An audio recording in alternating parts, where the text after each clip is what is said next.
Oh iya, ini yang dibahas dari tadi ya, Ven ya? Iya, Miss. Kan tadi masukannya teks meme-nya diganti ya, Miss ya?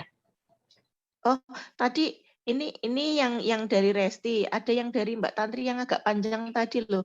Rokok merusak apa tadi loh, Ven? Stop rokok selama puasa seharian aja kamu kuat.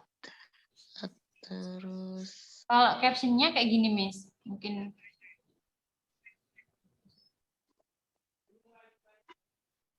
kenapa? Jadi untuk agenda hari ini terkait untuk sharing terkait rokok dan TBC ya, dari Dr. Dewi, kemudian dari Janitra dari 9 cm, dan Tirta dari keperawatan UNY. Itu merupakan program kampanye sosial media yang mengajak masyarakat, khususnya Yogyakarta, untuk berhenti merokok ya. Nah, UOP sendiri itu membantu memfasilitasi masyarakat yang ingin berhenti merokok dengan cara dihubungkan dengan BM yang ada di puskesmas.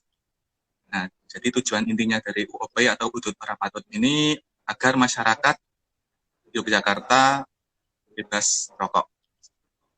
Kandungan berbahayanya apa aja sih? Selain nikotin itu banyak banget. Pokoknya semua alat pembersih yang ada di rumah itu ada di dalam rokok. Sih orang perokok itu bisa jadi TBC, bener banget. Karena TBC itu sebenarnya sangat menular. Penularan TBC itu dari aerosol, artinya dari udara. Jadi dia kita batuk, kita meludah, kita bicara itu bisa nularin. Ibaratnya orang merokok setiap hari itu kan pasti konsekuensinya numpuk dong tiap hari, kayak kita nabung gitu ya. Nah, yang dihasilkan tuh apa sih? Ya penyakit gitu kan, kayak contohnya TBC kayak ini. Nah, kemudian kalau untuk wilayah Yogyakarta sendiri di area komunitas, terakhir dari data Riskesdas itu sendiri menunjukkan tahun 2010-an kalau nggak salah itu ada sekitar 29,2%.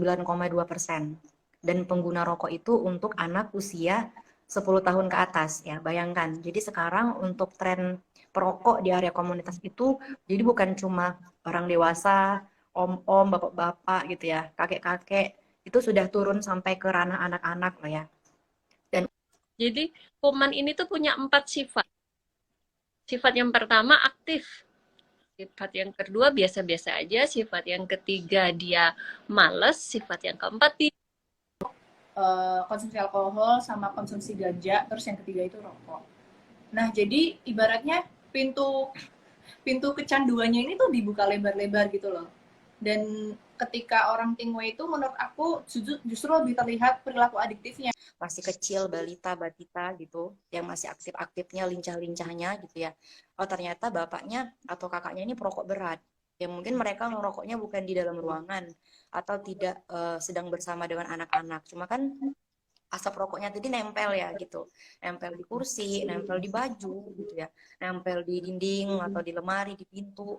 Nah itu bisa jadi salah satu pencetus masuknya apa ya, sisa-sisa dari rokok tadi ke dalam paru-paru bayi yang notabene sendiri anak-anak, bayi juga. Belajarnya sebenarnya adalah momen tepatnya adalah sebenarnya pas Ramadan gitu.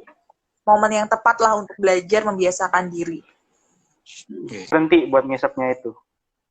Jadi kayak ya udah ketergantungan aja gitu, harus tiap hari gitu, tiap hari atau enggak tiap hari minimal harus berapa batang gitu. Nah, di bulan Ramadan ini pasti intensitasnya pasti berkurang. Karena aku kan dari segi sudut pandang perempuan ya Mas, mungkin beda ya nanti dari sudut pandang Mas Dia sebagai seorang laki-laki yang mungkin teman-temannya juga cowok-cowok juga. Nah, tapi kalau aku dari sudut pandang perempuan yang lihatnya ini sebagai momen penting gitu loh, Ramadan gitu. Jadi kayak sekalian aja nih niat puasa, niat nahan lapar, nahan minum, sekalian aja nih niat buat berhenti merokok gitu. Jadi ini kan apa namanya, kawasan tanpa rokok atau KTR dari Perda. Jadinya itu bisa jadi pusat edukasi juga buat masyarakat terkait sama peraturan Perda mengenai KTR itu maupun dengan bahaya merokok. Kalau ada pertanyaan silahkan ditulis di bagian komentar. Oke, Mas Zul, kita lanjut ke tadi bagian. Benar-benar sangat manipulatif dan merongrong dan mentargetkan calon konsumen baru mereka di masa depan nanti. Nah, ya gitu. Orang kelas bawah pun bisa beli rokok itu. Terus kemudian dikasih gimmick kayak lucu-lucuan. Banyak tuh iklan-iklan yang lucu, iklan-iklan rokok yang emang gimmicknya tuh lucu. Terus kemudian karena merokok bukan hanya membunuhmu, tapi juga membunuh calon penerusmu.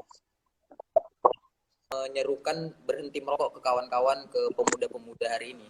Jadi saya rasa bukan hanya soal individu untuk berhenti merokok, tapi secara keseluruhan sebenarnya akarnya adalah berhenti menormalkan kebohongan-kebohongan yang dilakukan oleh industri rokok itu sendiri. Itu aja sih dari saya.